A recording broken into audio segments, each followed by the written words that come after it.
کہ شہزادے سیدنا امام زین العابدین رویا کرتے تھے، عرض کرتے تھے کہ میرا کیا ہوگا۔ امام جعفر صادق رضی اللہ تبارک و تعالی عنہ ایک مرتبہ امام زین العابدین کے بیٹے امام باقر کے بیٹے ہیں امام جعفر صادق، امام جعفر صادق جن کی کنڈوں کی نیاز بڑی مشہور ہے، وہ امام جعفر صادق امام حسین کے پر پوتے ہیں، پوتے کے بیٹے امام جعفر صادق، اور سیدنا ابو بکر صدیق رضی اللہ تبارک و تعالی عنہ کے صاحبزادے سیدنا محمد بن ابو بکر صدیق، ان کے صاحبزادے سیدنا قاسم رضی اللہ تعالی عنہ، ان کی صاحبزادی امام جعفر صادق کی والدہ ماجدہ ہے۔ تو امام جعفر صادق ایک مرتبہ اپنے رفقا کے درمیان، اپنے مریدین کے درمیان بیٹھے تھے، اور انہوں نے فرمایا کہ آج ایک وعدہ کرو کہ قیامت میں اللہ تبارک و تعالی ہم میں سے جسے بخش دے گا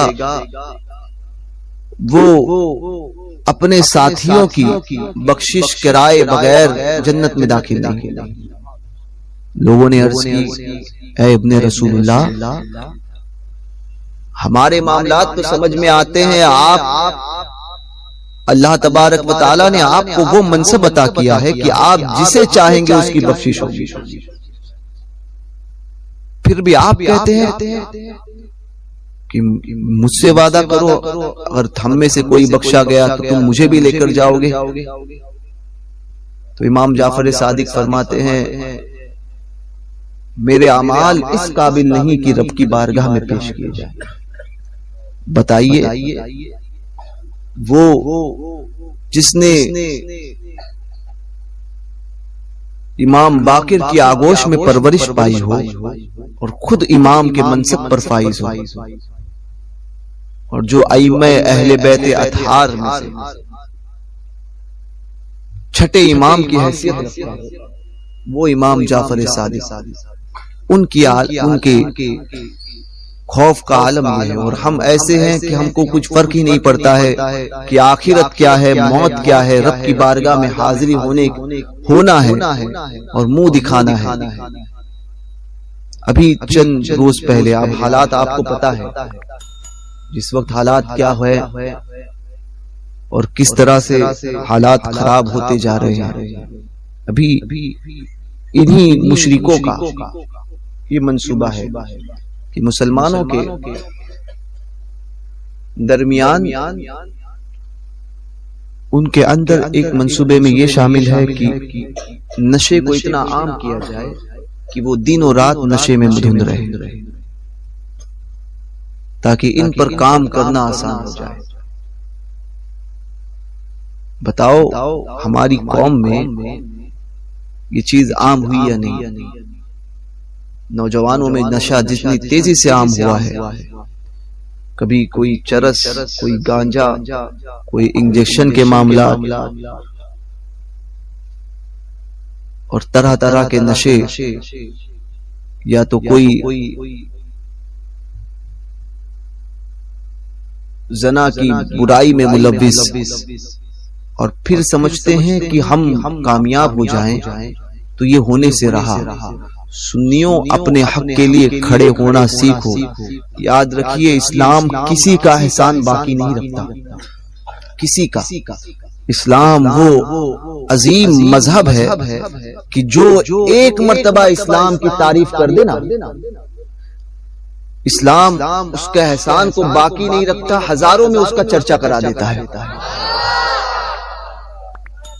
براہ راست اس کا ہزاروں میں اس کا چرچا کرا دیتا ہے۔ یہ تو اسلام کی دنیا میں آتا ہے، یہ اس دین کی دنیا میں اس کو پتا چلتا ملے گی اس کو کہ اس نے کسی اسلام کے تعلق سے کوئی اچھا جملہ کہا، ہزاروں کے درمیان اس کا ذکر کروا دے گا۔ یہ اسلام کی حقانیت اور کسی کے قرض کو وہ باقی نہیں رکھتا۔ اور آج ہم اپنے گھر کے لیے، اپنے پراپرٹی کے لیے لڑنا تو سیکھتے ہیں، مگر ہم نے اسلام کی جب بات آتی ہے تو لوگ کہتے ہیں حالات خراب ہے۔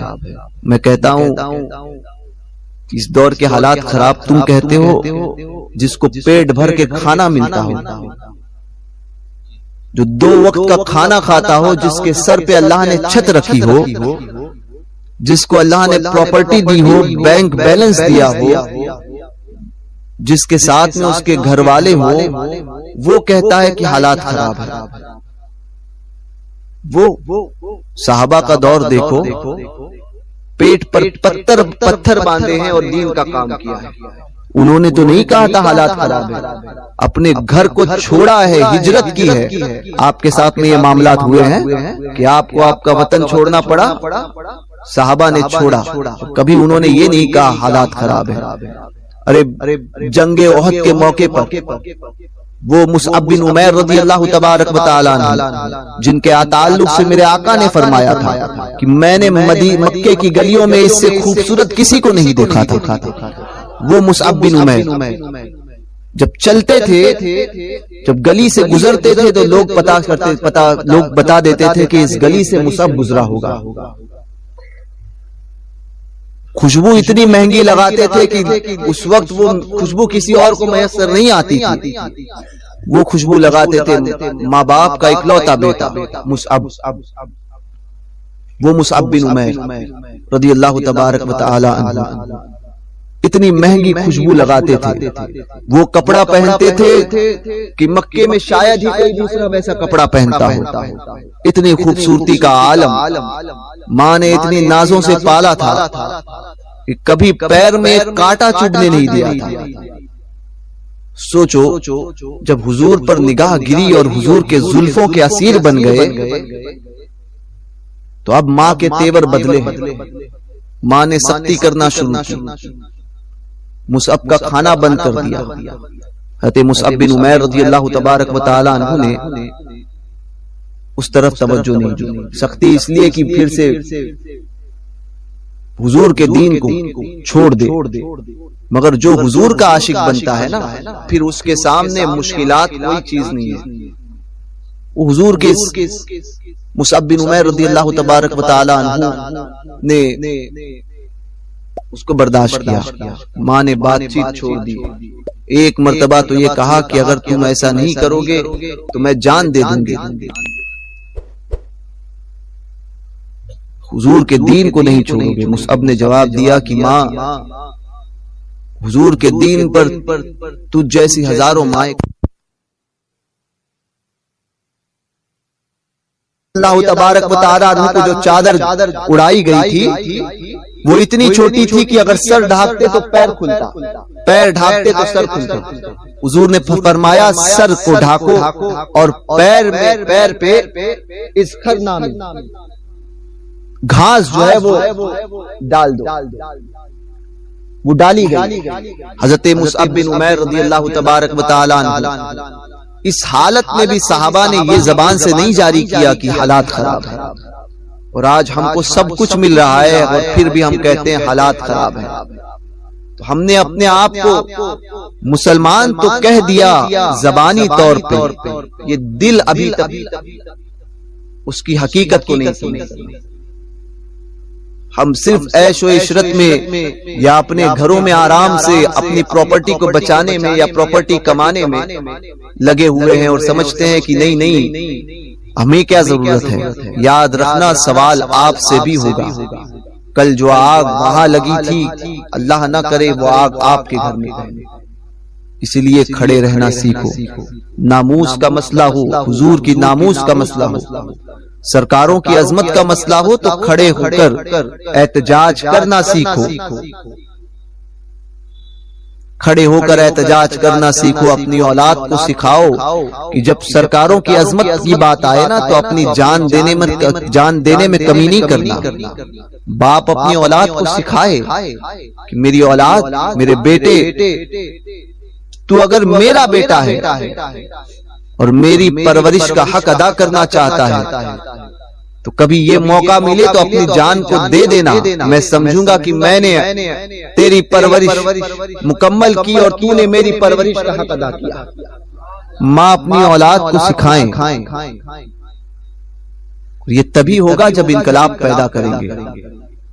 ہم باتیں کر کے وہ چائے چوراہے پر نکڑ پر چائے کی چسکیاں لے کر دین کی باتیں کرنا کہ نہیں حالات خراب ہیں، اسلام کے اوپر بڑی سختیاں ہیں. میں نے کہا اسلام کی فکر کرنا تو چھوڑ ہی دو، اسلام کی فکر نہ کرو کہ اسلام پر مصیبت ہے. اسلام کبھی مصیبت میں نہیں رہ سکتا. اس کی حفاظت خود اللہ تبارک و تعالیٰ فرما رہا ہے. تو اس مصیبت اور پریشانی میں اسلام نہیں ہے، پریشانیوں میں اور مصیبتوں میں مسلمان ہیں. دونوں بات الگ الگ ہے. اسلام کل بھی بلند تھا، آج بھی اور صبح قیامت تک رہے گا. پریشانی میں مسلمان ہیں. اپنے آپ کو بدلو.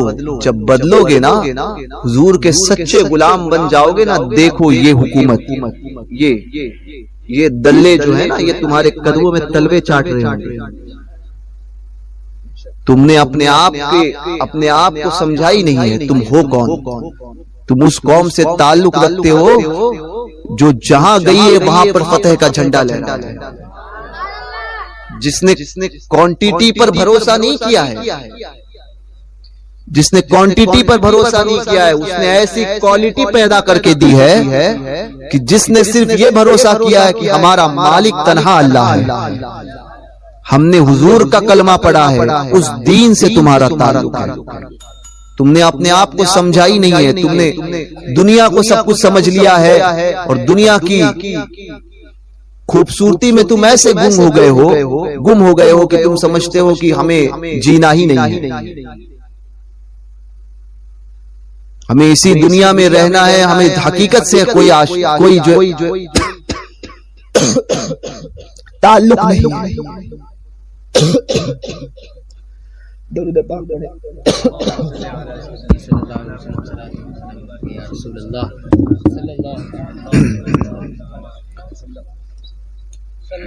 تم نے یہ سمجھ لیا ہے کہ ہمیں مرنا نہیں ہے، ہمیں صرف اسی دنیا میں رہنا ہے. یہ سمجھ لیا ہے اور یہ تمہاری سب سے بڑی کمی ہے. اپنے آپ کو سمجھو.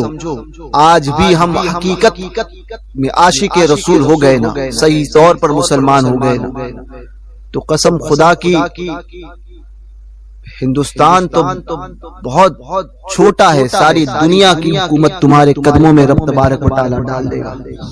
اللہ تبارک و تعالیٰ ساری دنیا کی حکومت تمہارے قدموں میں ڈالے گا. بن کر تو دیکھو، اپنے آپ کو ویسا بنا کر تو دیکھو. تبدیلی لاؤ. جب تک ہم اپنے آپ کو تبدیل نہیں کریں گے، ہمارا گھر تبدیل نہیں ہوگا. جب تک ہمارا گھر تبدیل نہیں ہوگا، ہمارا محلہ، ہمارا معاشرہ تبدیل نہیں ہوگا. اپنے گھر سے تبدیلی کی شروعات کرو، پھر دیکھو انقلاب کیسے آتا ہے. لوگوں نے ظاہر کیا تھا کہ 2029 میں انہی کی حکومت ہوگی. میں کہتا ہوں آج عزم کر لو، آج عزم کر لو. انہیں خوف ہے 2029 میں یہ آئیں گے، حکومت ہوگی. میں نے کہا آج تم عزم کر لو، سچے مسلمان بن جاؤ، حضور کے سچے غلام بن جاؤ. دیکھو 2024 میں تمہاری آئے گی. دیکھو 2023 میں تم حاکم بنو گے، مگر سچے دل سے حضور کے غلام بنو. سرکاروں کے معاملے میں کمپرومائز کرنا مت سیکھو، اپنی اولاد کو سکھاؤ حضور کی محبت کیا ہے، سرکاروں کی محبت کیا ہے، اپنی اولاد کو سکھاؤ. تو میری اس بات کو یاد رکھو، انقلاب چاہتے ہو تو سب سے پہلے سچے طور پر غلام مصطفیٰ بن جاؤ. جس دن آپ سچے طور پر غلام مصطفیٰ بن گئے، انقلاب آئے گا، حکومتیں تمہارے قدموں میں گری پڑی رہے گی. اللہ تبارک و تعالیٰ کہنے سننے سے زیادہ عمل کی توفیق عطا فرمائے. دوران گفتگو اگر میری زبان سے کوئی غیر شرعی کلمات نکلے ہو تو میں ان تمام باتوں سے توبہ کرتا ہوں. میرے ساتھ آپ بھی مل کر کہ میرے ساتھ کسی غیر شرعی بات پر، میری غیر شرعی بات پر آپ نے حامی بھری ہو تو آپ بھی توبہ کریں. پڑھیں استغفر اللہ ربی من کل ذنب واتوب الیہ لا الہ الا اللہ محمد الرسول اللہ صلی اللہ تبارک و تعالی علیہ وآلہ